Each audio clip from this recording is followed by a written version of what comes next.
സ്വന്തമായ ഒരു വീട് എന്ന സ്വപ്നം യാഥാർത്ഥ്യമാക്കാൻ തീരുമാനിക്കുമ്പോൾ നമ്മൾ അഭിമുഖീകരിക്കുന്ന ഏറ്റവും പ്രധാനപ്പെട്ട ചോദ്യങ്ങളൊന്നാണ് വീട് ഗ്രാമത്തിൽ വേണോ അതോ നഗരത്തിൽ വേണോ എന്നത്. കൂടുതൽ സാമ്പത്തിക ലാഭം നൽകുന്നത് പഞ്ചായത്ത് പരിധിയിൽ സ്ഥലം വാങ്ങുന്നതാണോ അതോ നഗരസഭയിലോ കോർപ്പറേഷനിലാണോ വാങ്ങുന്നതെന്ന്. ഒരു വീട് വെക്കാനോ സ്ഥലം വാങ്ങാനോ ഉദ്ദേശിക്കുമ്പോൾ കേവലം സ്ഥലവില മാത്രം നോക്കിയാൽ പോരാ. അതിനോടൊപ്പം വരുന്ന നികുതികൾ, രജിസ്ട്രേഷൻ ചെലവുകൾ, ബിൽഡിംഗ് പെർമിറ്റ് ഫീസുകൾ, നിർമ്മാണ ചെലവുകൾ എന്നിവയെല്ലാം കൃത്യമായി വിശകലനം ചെയ്യേണ്ടതുണ്ട്. അതുകൊണ്ട് തന്നെ നിങ്ങൾ നിർബന്ധമായിട്ടും അറിഞ്ഞിരിക്കേണ്ട ചില കാര്യങ്ങൾ എന്തൊക്കെയാണെന്ന് നോക്കാം. ആദ്യത്തേത് ഭൂമി വിലയും ഫെയർ വാല്യൂയും തന്നെയാണ്. ഗ്രാമപ്രദേശങ്ങളിൽ അല്ലെങ്കിൽ പഞ്ചായത്തുകളിൽ സ്ഥലത്തിന്റെ യഥാർത്ഥ വിപണി വിലയും സർക്കാരിന്റെ ന്യായവിലയും താരതമ്യേന വളരെ കുറവായിരിക്കും. അതിനാൽ തന്നെ നിശ്ചിത ബജറ്റിൽ കൂടുതൽ വിസ്തീർണമുള്ള സ്ഥലം വാങ്ങാൻ ഗ്രാമങ്ങളിൽ സാധിക്കും.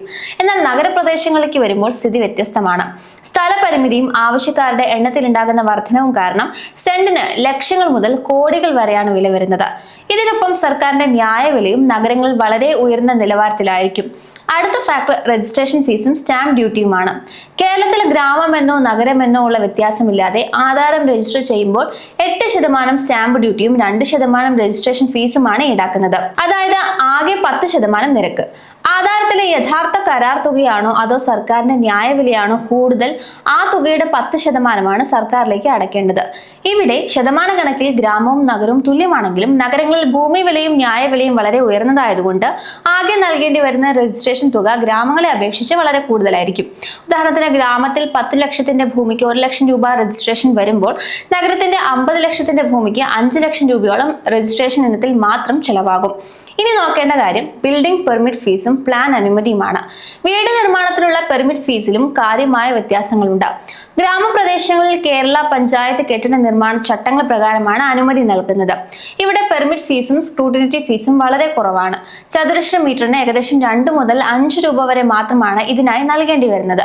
എന്നാൽ നഗരസഭകളിലും കോർപ്പറേഷനുകളിലും കേരള മുനിസിപ്പാലിറ്റി കെട്ടിട നിർമ്മാണ ചട്ടങ്ങൾ ബാധകമായതിനാൽ പെർമിറ്റ് നിരക്കുകൾ വളരെ ഉയർന്നതാണ്. ചതുരശ്ര മീറ്ററിന് 5 മുതൽ 15 രൂപ വരെയും ചില സാഹചര്യങ്ങളിൽ അതിലും കൂടുതലും പെർമിറ്റ് ഫീസായി നൽകേണ്ടി വരും. കെട്ടിട നികുതിയും തദ്ദേശ നികുതികളും നോക്കേണ്ട ഫാക്ടറാണ്. വീട് നിർമ്മിച്ചു കഴിഞ്ഞാൽ വർഷം തോറും അടയ്ക്കേണ്ട കെട്ടിട നികുതിയും വ്യത്യാസമുണ്ട്. പഞ്ചായത്തുകൾ ഈടാക്കുന്ന വാർഷിക കെട്ടിട നികുതി വളരെ കുറവാണ്. എന്നാൽ നഗരസഭകളിൽ വീടിന്റെ വിസ്തീർണം, ലൊക്കേഷൻ എന്നിവ അടിസ്ഥാനമാക്കി ഉയർന്ന വാർഷിക വസ്തു നികുതിയാണ് ചുമത്തുന്നത്. ഇതുകൂടാതെ മാലിന്യ സംസ്കരണ ഫീസ്, ഡ്രെയിനേജ് സെസ് തുടങ്ങിയ അധിക തദ്ദേശ നികുതികളും നഗരങ്ങളിൽ മാസം തോറുമോ വർഷം തോറുമോ നൽകേണ്ടി വരും. ഇനി അടുത്തതായിട്ട് നോക്കേണ്ടത് നിർമ്മാണ ചെലവുകൾ തന്നെയാണ്. ഗ്രാമങ്ങളിൽ നിർമ്മാണ സാമഗ്രികൾ ഇറക്കി വെക്കാനും സൂക്ഷിക്കാനും ആവശ്യത്തിന് സ്ഥലമുണ്ടാകും. കൂടാതെ തൊഴിലാളികളുടെ ദിവസക്കൂലിയും നേരിയ കുറവുണ്ടായേക്കാം. എന്നാൽ നഗരങ്ങളിൽ വസ്തുക്കൾ സൂക്ഷിക്കാൻ സ്ഥലപരിമിതി വലിയൊരു വെല്ലുവിളിയാണ്. ശബ്ദ മലിനീകരണ നിയമങ്ങൾ കാരണം നിശ്ചിത സമയങ്ങളിൽ മാത്രമേ പണികൾ നടത്താൻ സാധിക്കുള്ളൂ. ഇതോടൊപ്പം തൊഴിലാളികളുടെ ഉയർന്ന കൂലിയും നിർമ്മാണ ആവശ്യങ്ങൾക്കായി വാട്ടർ അതോറിറ്റിയിൽ നിന്ന് വാങ്ങുന്ന വെള്ളത്തിന്റെ ചെലവും നഗരങ്ങളിലെ നിർമ്മാണ ചെലവ് വർദ്ധിപ്പിക്കുന്നുണ്ട്. ഇനി ഇതെല്ലാം നോക്കിയാലും ഇവിടെ തീരില്ല. അടുത്തത് വരുന്നത് മെയിൻ്റനൻസ് ആൻഡ് ലിവിംഗ് എക്സ്പെൻസസ് ആണ്. ഗ്രാമപ്രദേശങ്ങളിൽ ഭൂരിഭാഗം വീടുകളിലും സ്വന്തമായി കിണർ വെള്ളം ഉപയോഗിക്കാൻ സാധിക്കും.